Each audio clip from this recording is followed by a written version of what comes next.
Do you know what really sucks? Is sitting down to edit your project and realizing that you have gaps in your coverage or shots missing. You need to have a really good, specific, and detailed shot list. Head over to filmmakersecrets.com/shot list, SHOTLIST, to get a killer shot list template along with some training where I show you step by step exactly how to use it.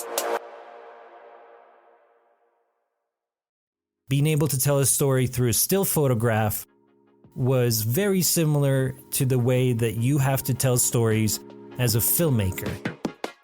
Filmmakers have the power to evoke emotion, inspire thought, and drive universal change in this world. Right now, a real seismic shift is happening in the film industry. This is your best chance to join a new filmmaking movement.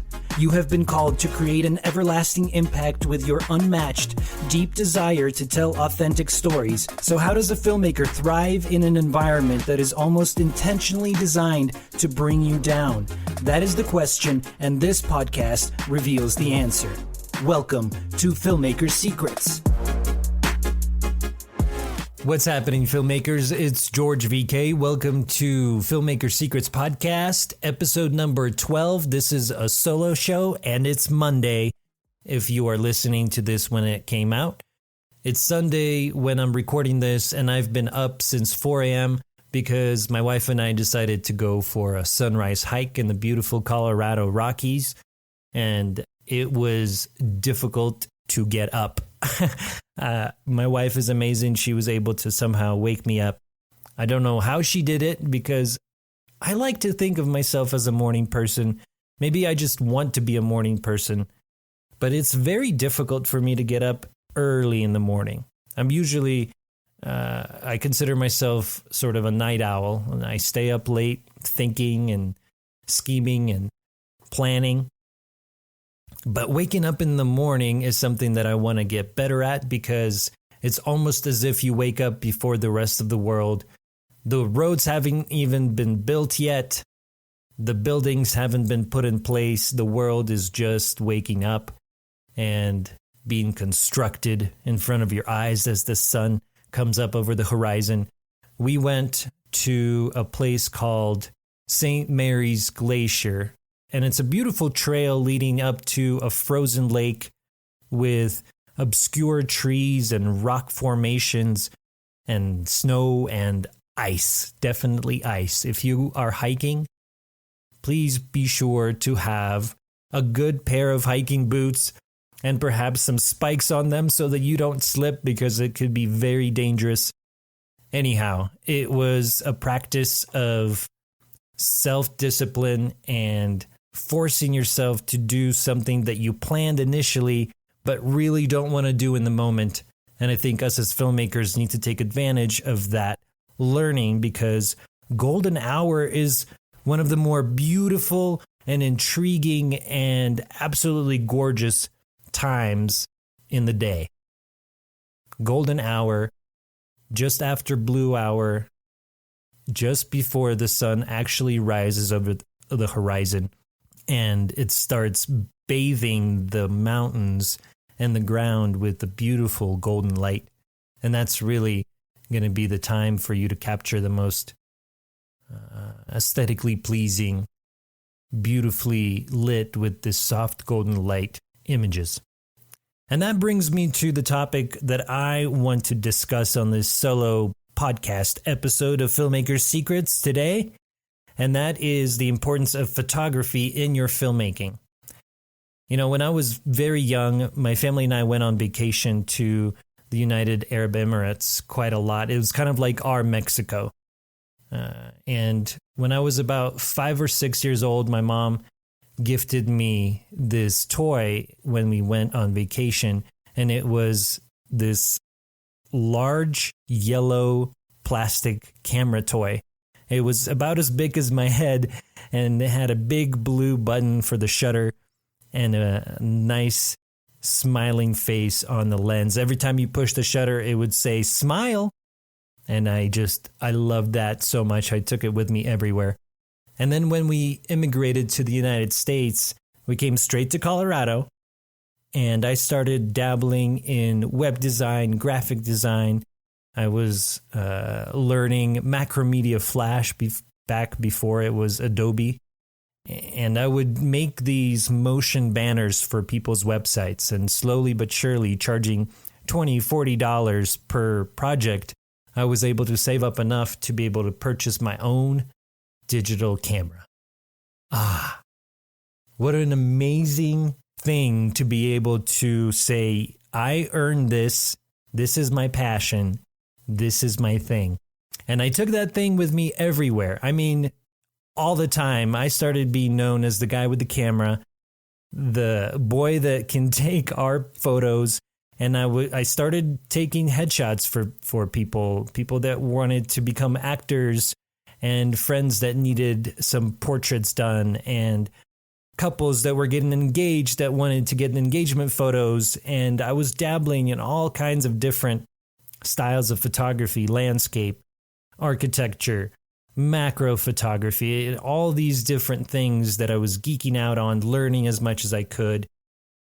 And that's where my passion for filmmaking was born, is I wanted to take it to the next level. And not to say that photography is below filmmaking. It's certainly a different art form, but they play off each other so well, because if you know how to take a good photograph, if you know the principles of lighting, composition, framing, time of day that you need to be taking photos for the most aesthetically pleasing shot, then it translates really well to filmmaking. And so my senior year of high school, I was speaking with my theater teacher at the time, Chrissy Martin, and I was telling her I have no clue where I want to go to college, what I want to do for the rest of my life, or what kind of specialty I want to develop.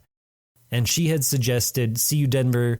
She mentioned that it had a combined theater and film department, which sounded perfect to me. And so I pulled the plug and I applied to college, and I started my filmmaking career from that point on.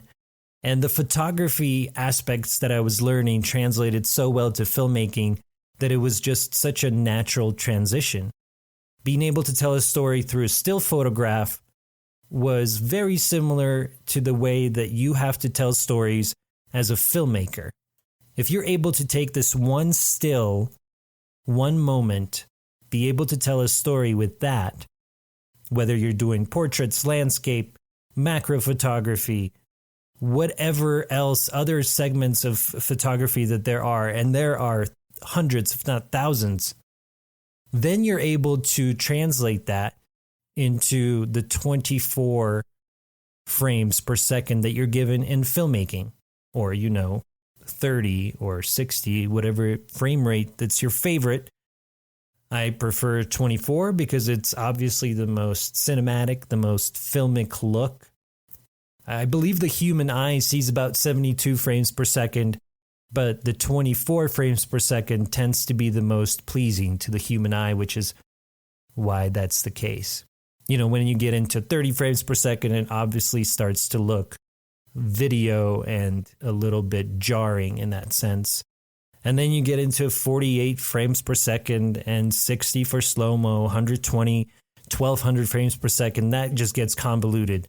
But focus on the storytelling aspect of filmmaking and start with the aspects of photography. If you can master the one still frame, you can easily then translate that to the storytelling of filmmaking.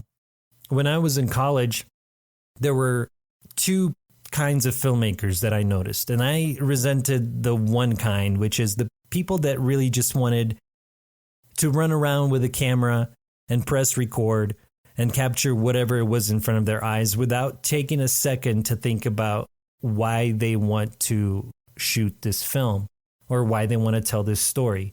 Because more often than not, this story got lost and it got thrown by the wayside because they just wanted to run around with a camera. And then there were the type of filmmakers that truly cared for the storytelling aspect of filmmaking, and they developed that first. The way that I did it was I started with the most basic concept, which to me was photography, being able to tell a story through this one moment and then translating that to 24 photos per second and beyond. So I would like for you, the filmmakers listening to Filmmaker Secrets podcast, to really think about what is important to you. Is it just running around and capturing beautiful shots?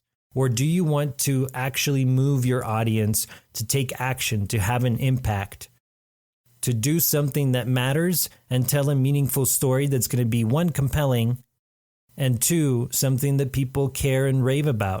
Stories that will live on past their expiration date, so to say. Because a story is something that will uplift your film and give it true meaning.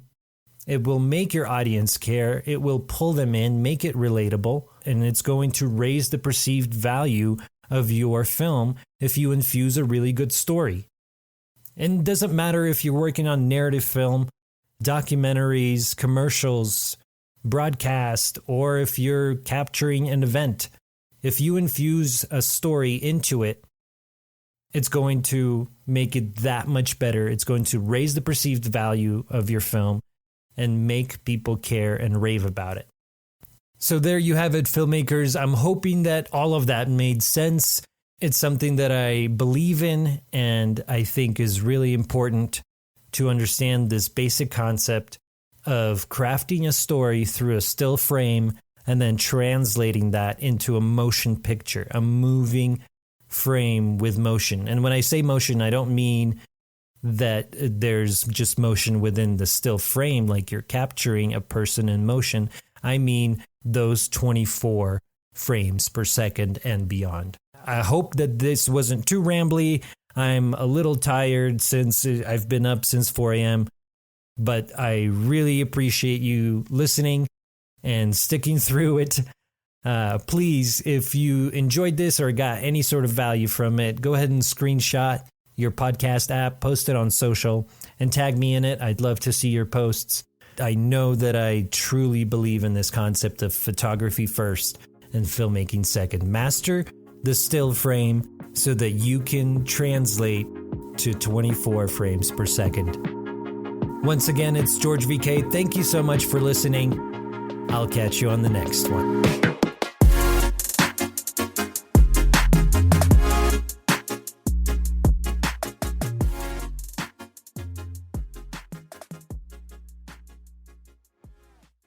If you like that, then you are going to love my Cine Racing Challenge. This is a 7-day filmmaking competition where your mission, should you choose to accept it, is to write, shoot, and edit a short 60-second film in just 7 days for your one chance to win with over $10,000 in prizes. So head over to cineracing.com. That's cineracing.com to get registered. Spots are filling up fast and the timer is ticking before the next Cine Racing Challenge launches. So be sure to head over to cineracing.com right now to get registered. I'll see you over there.